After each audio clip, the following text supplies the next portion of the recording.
अगर आपने ध्यान दिया हो तो पिछले साल के मुकाबले इस साल बहुत ज़्यादा महंगाई बढ़ी है और इसका कारण है रूस और यूक्रेन का वॉर, क्योंकि इस वॉर की वजह से दुनिया भर की जो सप्लाई चेन है वो बहुत ज़्यादा डिसरप्ट हुई है और जो एनर्जी के प्राइसेस है वो भी बहुत ज़्यादा बढ़े हैं, जिसकी वजह से ट्रांसपोर्टेशन महंगा हो गया है। और ट्रांसपोर्टेशन अगर महंगा हो जाता है तो जितनी भी कमोडिटीज़ है उसके प्राइस बहुत ज़्यादा बढ़ जाते हैं। चलो महंगाई को तो छोड़ दो, जाने दो, उसको एक तरफ कर दो, लेकिन यहाँ पर दुनिया भर में ग्लोबल फूड इनसिक्योरिटी देखने को मिली, यानी कि खाने की कमी देखने को मिली है। और इसकी वजह है यूक्रेन जो दुनिया भर में गेहूं का एक्सपोर्ट करता था वो एक्सपोर्ट नहीं कर पा रहा है।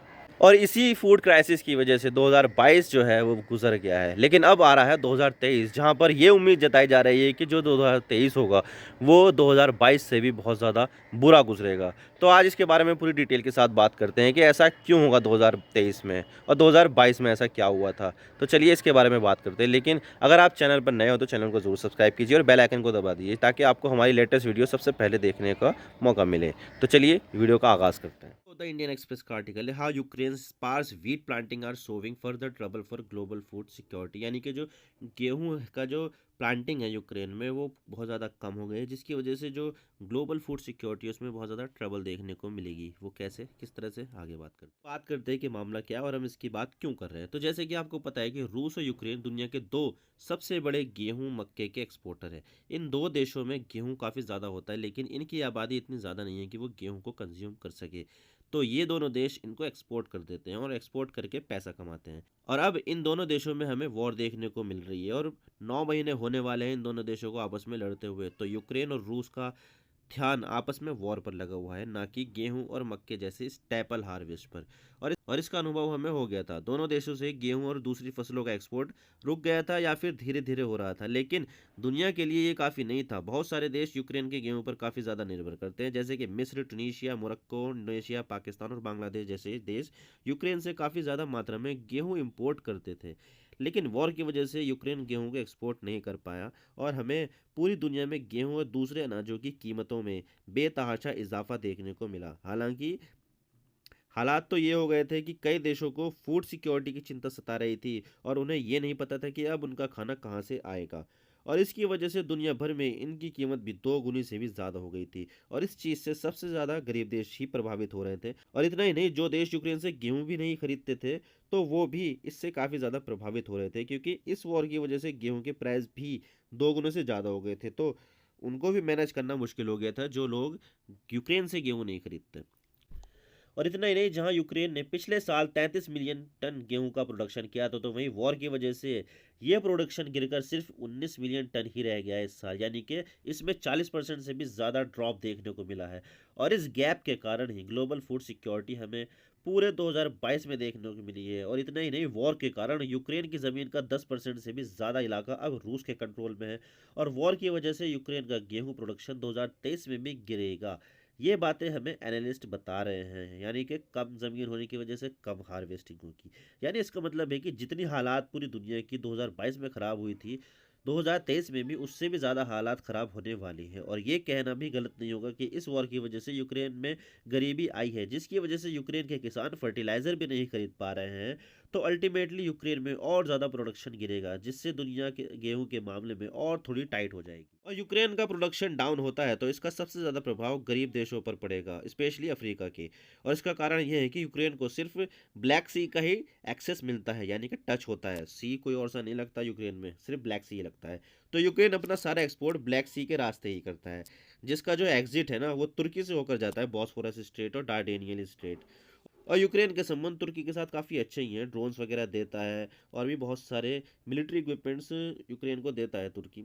और यूक्रेन अपना गेहूं तुर्की को काफ़ी एक्सपोर्ट भी करता है और तुर्की इन गेहूं से आटा बनाता है। अब ये आटा डायरेक्ट अफ्रीका के गरीब देशों में भी भेजा जाता है और इसका पास्ता बनाकर भी भेजा जाता है इन देशों में, जो इन गरीब अफ्रीकी देशों में काफ़ी ज़्यादा पॉपुलर भी है और काफ़ी ज़्यादा कंज्यूम भी किया जाता है, क्योंकि इसकी जो प्राइस है वो डुरम से बना पास्ते से जो बनती है उससे भी सस्ती होती है। तो यही कारण है कि यूक्रेन में होने वाला कम गेहूं का उत्पादन से सबसे ज़्यादा अफ्रीका के गरीब देश प्रभावित होंगे। और इसके अलावा G20, जो दुनिया भर के जो 20 सबसे बड़ी अर्थव्यवस्था उनका जो ग्रुप है, अभी इनका सम्मेलन भी हुआ था जिसमें मोदी जी भी गए थे। तो इन G20 देशों में, जिसमें भारत भी शामिल है, उसने एक सिस्टम सेटअप किया जिसका नाम था the agricultural market information system, जिसे हम शॉर्ट में अमिस भी कह सकते हैं। और इसका मुख्य काम ये होता है कि ग्लोबल फूड सिक्योरिटी को इंश्योर करना और मजबूत करना। उसने ये चेतावनी दी है कि अगर यूक्रेन में फिर से एक कम फसल होती है तो दुनिया भर का स्टॉक रिकवर नहीं हो पाएगा और ये फिर से एक साल के लिए अनस्टेबल हो जाएगा। और इससे फूड प्राइस काफ़ी ज़्यादा हाई होने वाले हैं और मार्केट भी पूरी तरह से वॉलेटाइल हो जाएगी।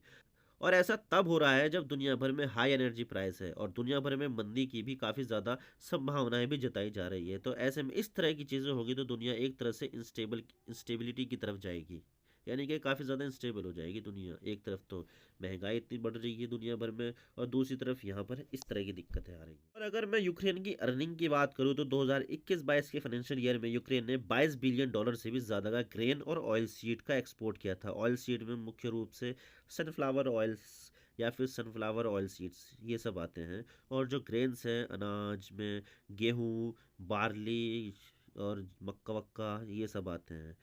तो $22 बिलियन का जो एक्सपोर्ट हुआ था 2021-22 में, उसमें से आधा तो ऑयल सीड्स ही था जिसमें सनफ्लावर ऑयल सीड्स भी आते हैं और बाकी का आधा लगभग $11 बिलियन का गेहूं, मक्का और बार्ली जैसे अनाज का एक्सपोर्ट हुआ था। और ये यूक्रेन के लिए भी काफ़ी ठीक था क्योंकि पिछले साल यूक्रेन जो है युद्ध में उलझा हुआ नहीं था, तो उसने यहाँ पर $22 बिलियन से भी ज़्यादा का एक्सपोर्ट कर लिया था अपने लिए। लेकिन अगर मैं इस साल की बात करूं तो इस साल यूक्रेन की अर्निंग भी कम एक्सपोर्ट होने से कम हुई है। जैसे पिछले साल $11 बिलियन का एक्सपोर्ट किया गया था ना, तो वो इस साल लगभग 65% की गिरावट के साथ सिर्फ $4 बिलियन या उससे भी कम रह जाएगा, जो ऑब्वियसली कम एक्सपोर्ट होने की वजह से कम अर्निंग होगी। और अगर मैं गेहूं की बुआई की बात करूं तो जहां पिछले साल 6.09 मिलियन हेक्टेयर पर गेहूं बोया गया था, तो वहीं इस बार सिर्फ 3.6 मिलियन हेक्टेयर पर ही गेहूं बोया गया है, यानी कि पूरे 41% की गिरावट हुई है गेहूं की बुआई में। तो बुआई कम हुई है तो इसका मतलब ये है कि प्रोडक्शन भी उसके प्रोपोर्शन में गिरेगा।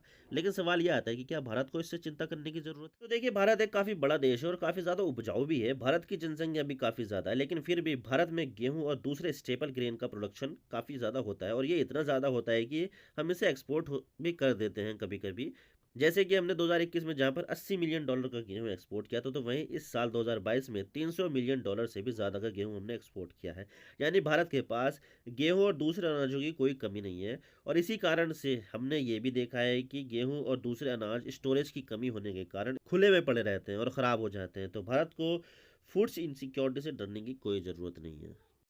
आप मेरे इंस्टाग्राम पर भी जुड़ सकते हो। आप सिंपली जाइए इंस्टाग्राम में और सर्च कीजिए I_इमरान सिद्दीकी और आप मुझे फॉलो कर सकते हैं।